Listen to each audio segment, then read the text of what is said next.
Topics in the first half of this study guide were from Chapter 6. So the rest of this comes from 16. We're still going to focus on thermo, but maybe put a little different spin on it. Most of Chapter 16 should be new to you. Although we have looked at this concept of spontaneity.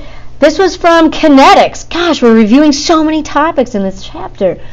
In kinetics, we kind of mentioned that a spontaneous reaction was typically one that didn't require a significant outside energy source. For example, exothermic reactions were often spontaneous. Once you get them initiated, so you do need that little boost of activation energy, but once you get it started, the reaction produces its own energy that kind of sustains it. It keeps it going. Opposite of something like an endothermic reaction that requires that constant source of energy. So we usually considered endothermic reactions to be not spontaneous. One of the factors that we'll also look at is something called entropy. Its symbol is S. This is really confusing. I don't know who picked these words. Enthalpy is kind of a measure of total energy. Entropy is a measure of disorder. Why they didn't just pick words that sound different, I don't know, but they sound really alike, and so people mix them up a lot. Entropy is a measure of disorder. Nature favors an increase in disorder or an increase in entropy. I think of it as like, you might clean your room from time to time, but then as time goes on, does your room stay clean and tidy, or does it just have this natural tendency to become more disordered over time? And I mean, you have good intentions. I'm going to keep my laundry in the laundry basket this time. And then you put a sock on the floor, and then you figure, well, I might as well just put my smelly gym clothes on the floor. It's not a big deal. And then all of a sudden, your room is trashed again. Nature favors disorder or an increase in entropy. Gases have high entropy. Their particles are highly disordered. They fly all over the place.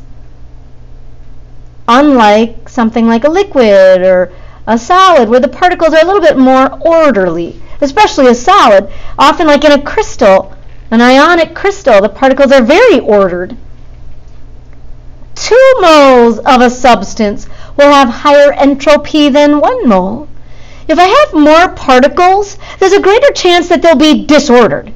If I only had like 2 pair of socks, the chance that they'll be paired together and in the right drawer is pretty high. But if you have like 18 pairs of socks, after a while you kind of throw a few on the floor and then you lose the pair, and it's just more likely that they'll become disordered. Particles have higher entropy at lower pressures. If I have a lower pressure, there's a larger volume. So again, if I have a larger space for those particles to exist, there's a greater chance that they'll want to occupy that entire space and become more disordered.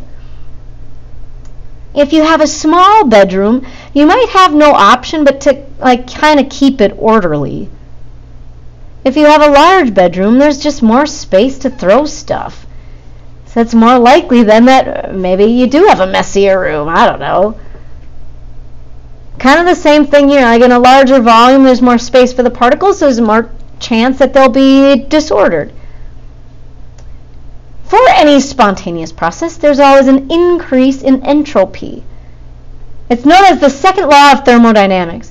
Nature favors an increase in entropy. So since that's favorable, we'd say that process is more likely to be spontaneous. And this last step, we'll kind of look at this eventually. If there's an increase in entropy, we said that's more likely to be spontaneous. Nature favors an increase in disorder. If delta S is negative, if there's a decrease in entropy, that's not favorable in nature. It's not likely that particles are going to become more orderly. So we'd say that's usually a non-spontaneous process.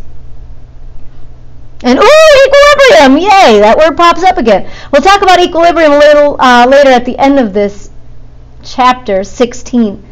If your change in entropy is 0, the system is at equilibrium. Oh, I can't wait to figure out what that's all about. Now, here are some good things that you might find in a multiple choice kind of question. Which of the following has greater entropy? Greater disorder? Solid carbon dioxide or gaseous carbon dioxide? Well, duh. I mean, in the gas phase, the particles are bouncing all over the place. They're a lot less orderly in the gas phase. Well, think about it. We can have solid carbon dioxide. We can have dry ice. But does it stay in the solid phase? No. That's not favorable in nature. It spontaneously changes from solid to gas. It wants to be in the gas phase. I have nitrogen at 1 atmosphere or nitrogen at 10 to the negative second atmospheres. Well, here if I'm changing the pressure, if I have a smaller pressure or less pressure, that means a larger volume. Well, then the particles are going to want to expand and fill that entire space, especially if they're gases.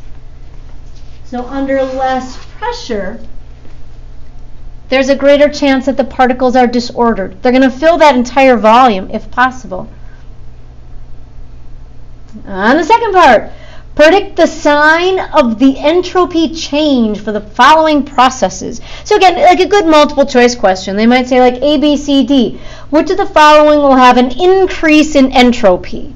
Or which of the following represents a spontaneous change?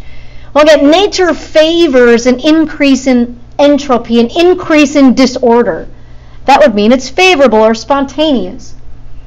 Solid sugar is added to water to form a solution.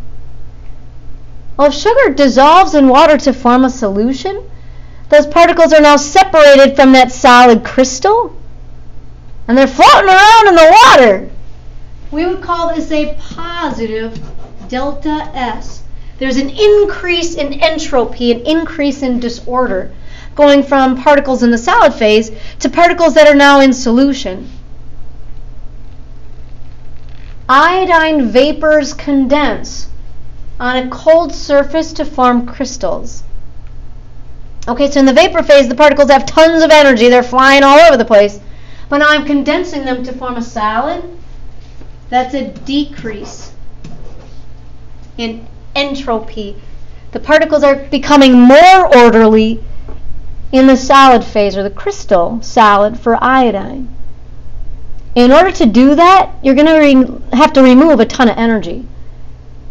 Nature would favor those iodine vapors just staying in the vapor phase. If I have a really cold surface, I can remove enough energy to form the solid crystal. Okay, so check these little guys. We've got some equations.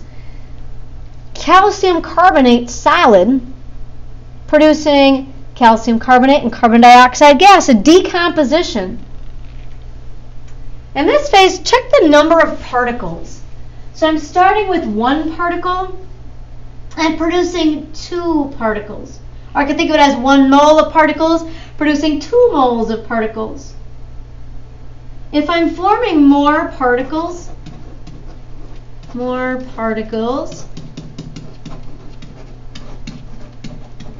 that's always one of the things that I'm looking at. If I have more particles on the product side, this should be an increase in entropy. More particles have a greater chance that they're disorganized. Another thing that I might look at, if by chance both sides had the same number of particles, look at the phases. Sometimes you might have a decomposition where you have like a solid that forms a bunch of gases. If you form gases, that also means the particles are more disordered. So again, like in this case, there's no doubt it's an increase in entropy because I have more particles formed and one of those new particles is a gas. But there are times where you might have the same amount of particles on both sides. Then look and see, like, are you forming gas? Or maybe you're starting with gas, but you're forming a solid or something. Well, then there might be a decrease in entropy.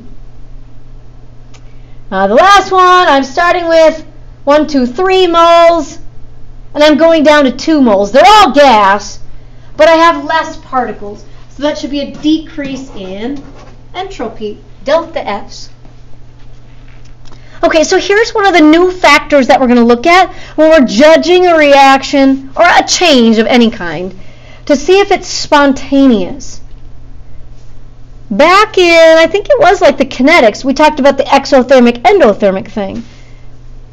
You know, typically if you're releasing energy, the reaction is spontaneous. That energy release keeps it going.